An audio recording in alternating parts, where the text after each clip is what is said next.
하나님의 은혜와 평강과 사랑이 오늘 우리의 삶과 영혼에 충만하기를 주의 이름으로 축복합니다. 창세기 6장의 말씀은 하나님이 홍수로 심판할 수밖에 없는 시대의 모습을 기록하고 있습니다. 그리고 그 시대는 지금의 시대와 같은 모습의 시대이죠. 바로 죄로 인해 하나님을 잃어버린 시대, 하나님을 떠나버린 시대입니다. 하나님은 하나님이 창조하신 이 세계와 사람이 온전하기를 원하십니다. 하나님의 창조물 안에 하나님의 선하심 외에 다른 악함과 죄가 들어오는 것을 원하지 않으십니다. 하나님은 그렇기 때문에 온전하고 선한 하나님의 나라를 계속해서 회복시키고 그 완전한 나라를 이미 완성해 두셨습니다. 그 나라는 속히 올 것입니다. 예수님이 재림할 때 우리에게는 영원한 하늘나라가 주어질 것입니다. 그렇기 때문에 하나님은 심판과 구원을 그때 행하실 것입니다. 노아의 홍수는 믿지 않는 이들에게는 심판이지만 믿는 이들에게는 구원이고 생명입니다. 믿음으로 인내하며 수고한 자에 대한 승리가 구원이고 생명이죠. 또한 하나님에게는 죄악으로 물든 창조 세계에 대한 정화가 이루어집니다. 우리 애들이 장난감을 갖고 놀면 집안이 난장판이 됩니다. 이것저것 다 끄집어내서 놀면 집안에 발 디딜 틈이 없게 될 때도 있습니다. 그런데 그렇게 놀기만 하고 치우지 않으면 어떻게 됩니까? 집안은 더러워지고 장난감을 왜 사줬나 회의감이 들게 됩니다. 그러면 장난감을 버리면서 치울 수밖에 없습니다. 이 집은 우리 아이들의 집이 아니기 때문이죠. 하나님이 만드신 이 창조 세계 또한 마찬가지입니다. 이 세상은 하나님이 만드신 하나님의 것입니다. 하나님이 주인 되시죠. 그곳에 우리의 죄악과 더러움이 있다면 하나님은 치울 수밖에 없습니다. 하나님의 것이기 때문이고 하나님 안에는 더러움이 있어서는 안 되기 때문입니다. 우리 몸 역시 마찬가지이죠. 주님의 십자가로 인해 우리는 성령님이 거하시는 거룩한 성전이 되었습니다. 성령님이 거하시는 곳에 우리의 추악한 죄와 더러움이 있어서는 안 될 것입니다. 있다면 치워야죠. 그것이 더러움을 깨닫고 치워야 할 것입니다. 그래야 우리 안에 성령님이 함께 하시며 우리를 주의 길로 인도하실 수 있게 되는 것입니다. 하나님은 하나님의 창조물을 죄와 악에 물들이게 둘 수 없으십니다. 하나님은 하나님의 창조물을 다시 온전한 모습으로 주의 선하신 능력과 은혜로 이루어지는 세계로 회복시키길 원하십니다. 그것이 심판이고 그것이 구원입니다. 오늘 말씀에도 하나님은 심판을 준비하시면서 구원을 말씀하십니다. 그런데 구원에 관한 말씀은 내일 보기로 하고 오늘은 심판을 행하게 만든 인간의 죄악된 모습을 먼저 살펴보도록 하겠습니다. 하나님은 오늘 말씀에서 인간의 죄악된 모습을 보고 아파하십니다. 6절 말씀 보겠습니다. 땅 위에 사람 지으셨음을 한탄하사 마음에 근심하시고, 여기서 한탄하사에 쓰인 히브리어 단어는 낙함입니다. 이 단어는 후회하다, 마음을 돌이키다 라는 뜻으로 사용이 됩니다. 그런데 이 단어를 헬라어 성경에는 엔투메오 마이로 옮겨 놓았습니다. 엔투메오 마이는 깊이 생각하다, 깊이 생각해 보았다 라는 뜻이 됩니다.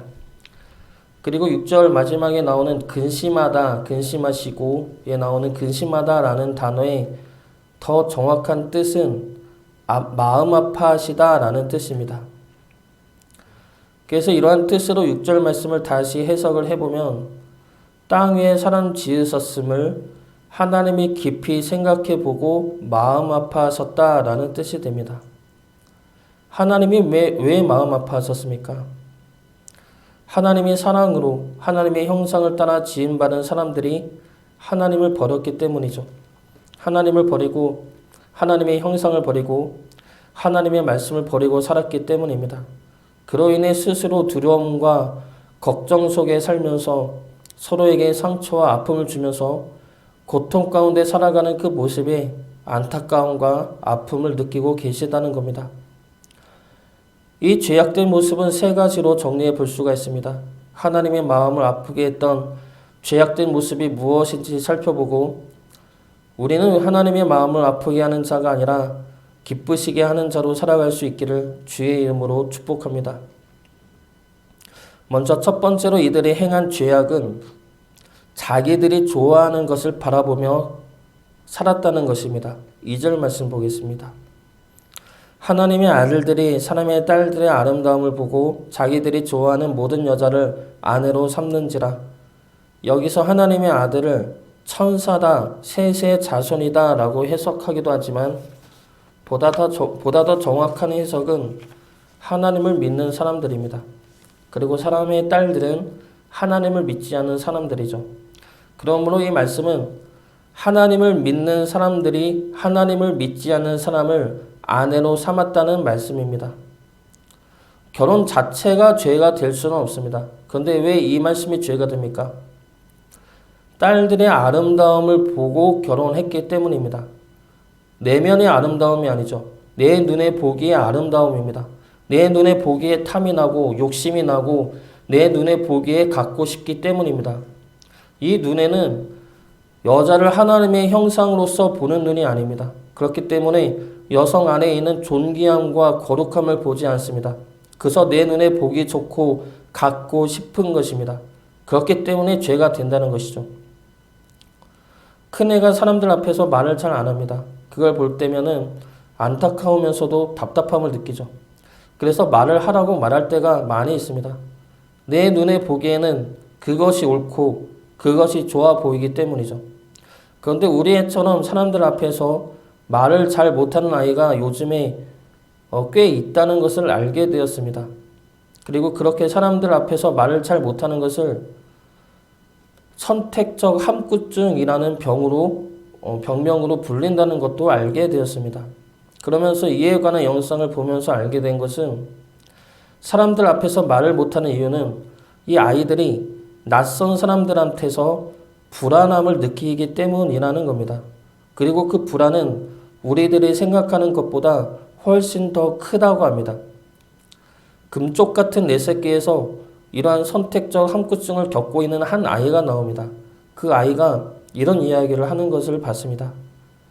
제일 힘든 것이 무엇이니? 라고 물어봤을 때 제일 힘든 것은 엄마가 밖에서 말하라고 할 때, 그래도 말을 하는 것은 엄마가 우는 것이 싫어서, 그리고 소원은 친구들이랑 말하는 것.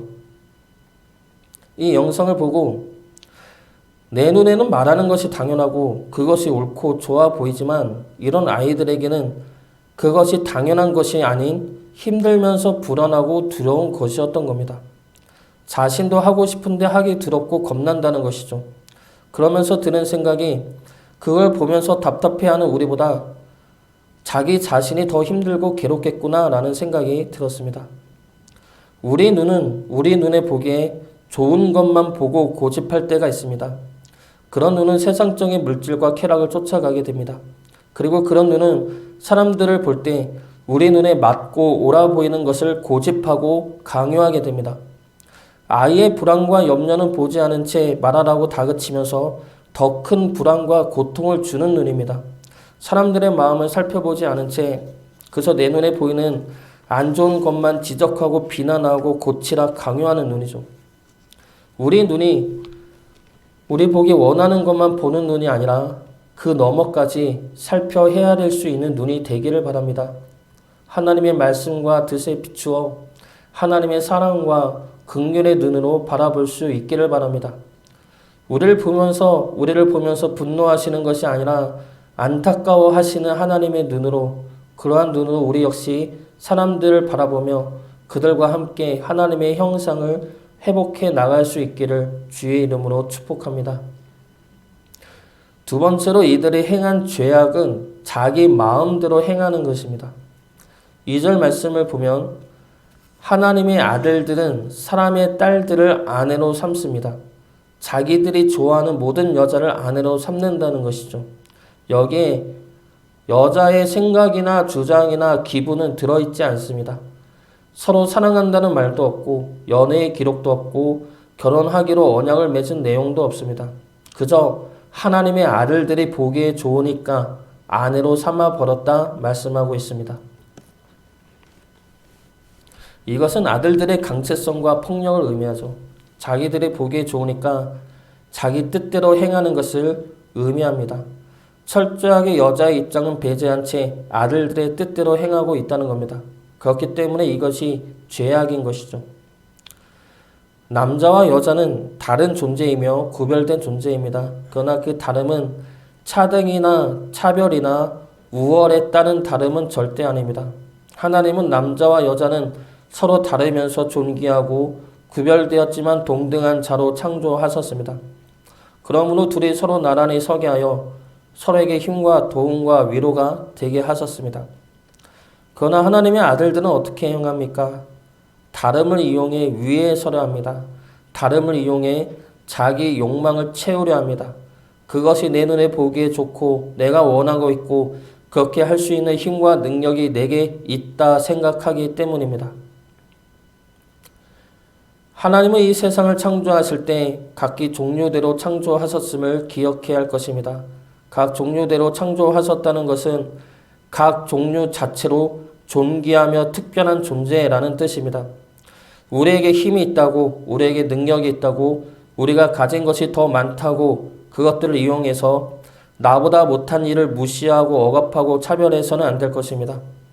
우리에게 힘이 있다면 힘이 없는 자들을 도와주어야 하고 능력이 있다면 능력 없는 이들을 이끌어 주어야 하며 가진 것이 많다면 나눔으로 풍성해지는 축복을 누리기 위함임을 기억해야 할 것입니다. 우리는 도우면서 그리고 도움을 받으면서 살아야 하는 이들입니다. 하나님의 창조의 뜻에 따라 서로 합력하여 선을 이루며 살아가는 주의 자녀 되시기를 주의 이름으로 축복합니다. 마지막으로 이들이 행한 죄악은 마음의 계획이 항상 악하다는 것입니다. 5절 말씀 보겠습니다. 여호와께서 사람의 죄악이 세상에 가득함과 그의 마음으로 생각하는 모든 계획이 항상 악할 뿐임을 보시고 우리 눈에 보기 원하는 것만 보고 우리 마음이 원하는 대로 행하니 우리의 생각 또한 그러한 것들을 추구하고 누리며 즐기는 것으로 갈 수밖에 없습니다. 어떻게 하면 내가 원하는 것을 누리며 즐기며 살아갈 수 있을까? 어떻게 하면 내가 원하는 것을 남들한테 빼앗을 수 있을까? 그 생각 안에는 이미 하나님의 마음과 하나님의 사랑과 하나님의 선하신 말씀은 들어있지 않는 것입니다. 그렇기 때문에 생각하는 그 모든 계획이 항상 악할 수밖에 없게 되는 겁니다. 우리는 이러한 죄로부터 돌아서야 할 것입니다. 우리 계획이 하나님의 뜻이 되기를 원하며 우리 마음이 하나님의 마음을 품고 닮아가기를 원해야 할 것입니다. 그리고 우리가 바라보는 눈이 우리의 욕심과 우리의 쾌락을 위한 눈이 아니라 하나님의 사랑과 긍휼의 눈이 되길 원하고 바라며 기도해야 할 것입니다. 그러므로 하나님의 마음을 기쁘시게 할 수 있는 주의 자녀 되시기를 주의 이름으로 축복합니다.